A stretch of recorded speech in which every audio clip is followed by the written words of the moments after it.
Hey everyone. So I know we kind of all use the terminology of what may be better as a mixer or what may be better neat. And I think, at least in my view, I know I hear the term, well, that bottle is good as a mixer. I guess to me that would mean, well, maybe it's not good neat, but it's better as a mixer, but just not good drinking it neat or with ice. But that may not be the case at all because there could be a really, really good bottle that really drinks really well neat or on ice, but would also make a fantastic cocktail.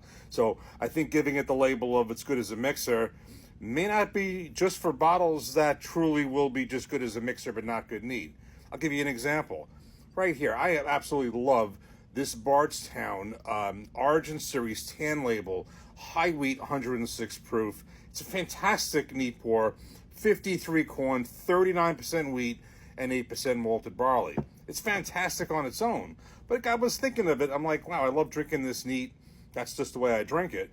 I wonder how this would be in an old fashioned, because I have a feeling this would make a really, really tasty old fashioned. Let's make one right now. Voila, here is our old fashioned. Again, we used 2 ounces of Bardstown high wheat. We used half an ounce of simple syrup, a few dashes of Angostura bitters, maybe a few more than a few dashes.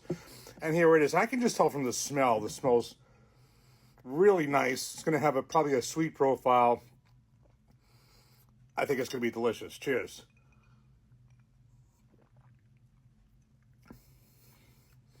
Oh, this is delicious. Now, classic old fashioned I always like in a restaurant or to make myself is a Maker's Mark old fashioned. I think Maker's Mark goes very well in an old fashioned. That's a wheated bourbon, which is with, I believe, 16% wheat. This is more than double that in wheat, so there's certainly going to be more of a sweeter, doughy type of profile that you get from a wheated bourbon. And, there are some, look, I'm not saying that you take a bottle like Poppy Van Winkle and you make an old fashioned out of it. That's a really expensive bottle. You can do whatever you want. But, just because a bottle is something, maybe that you would consider drinking more neat than as a mixer, doesn't mean you shouldn't use it in an old fashioned. Sometimes you may kind of cheat yourself out of a good experience in making a really good old fashioned. Remember, an old fashioned is a spirit forward cocktail. The quality of the bourbon and whiskey that you use in the old fashioned will determine how good or not good that old fashioned really is, because it kind of really carries forward everything else. So I'm gonna take another taste of this. This is so good. So, I mean, I'd like to here and there, I like to experiment with other spirits that maybe I wouldn't have used in an old fashioned.